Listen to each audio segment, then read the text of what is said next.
आणि आता पाहणार आहोत टॉप 9 राजकीय बातम्या।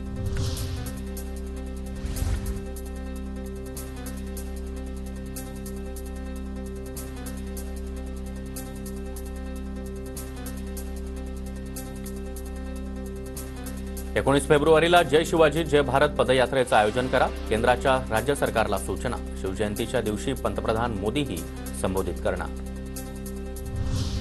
बाळासाहेब ठाकरे यांच्यानंतर सहकाऱ्यांना घरगाड्याची वागणूक दिली गेली, त्यामुळे आम्हाला उठाव करावा लागला। त्यांच्या विचारांना वाळवी लागली, म्हणूनच इकडे साळवी आले। उपमुख्यमंत्री एकनाथ शिंदे यांची ठाकरेंच्या शिवसेनेवर टीका।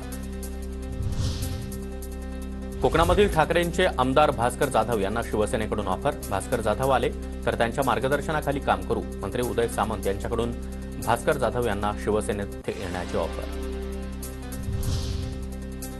उद्धव ठाकरेंच्या खासदारांनी योग्य तो निर्णय घ्यावा। काही प्रकाशात आले तर काही अजून प्रकाशात आले नाहीत। राऊतांच्या पवार आणि शिंदेंवरील टीकेवरून उदय सामंतांचं प्रत्युत्तर। माझ्या मतदारसंघामध्ये अजित पवारांची ढवळाढवळ। माझं राजकारण संपवण्याची अजित पवारांना हौस, तर नजीब मुल्ला यांना अजित पवारांनी निधी दिला, ताकद दिली, आव्हाड यांचा आरोप।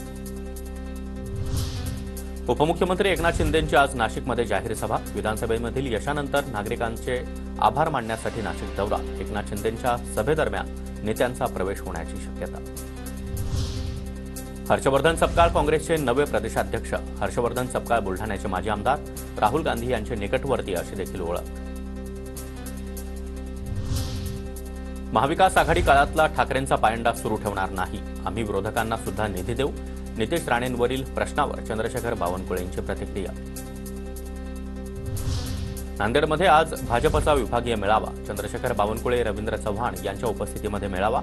4 जिल्ह्यांमधील आमदार, भाजप जिल्हाध्यक्ष आणि पदाधिकारी देखील उपस्थित राहणार।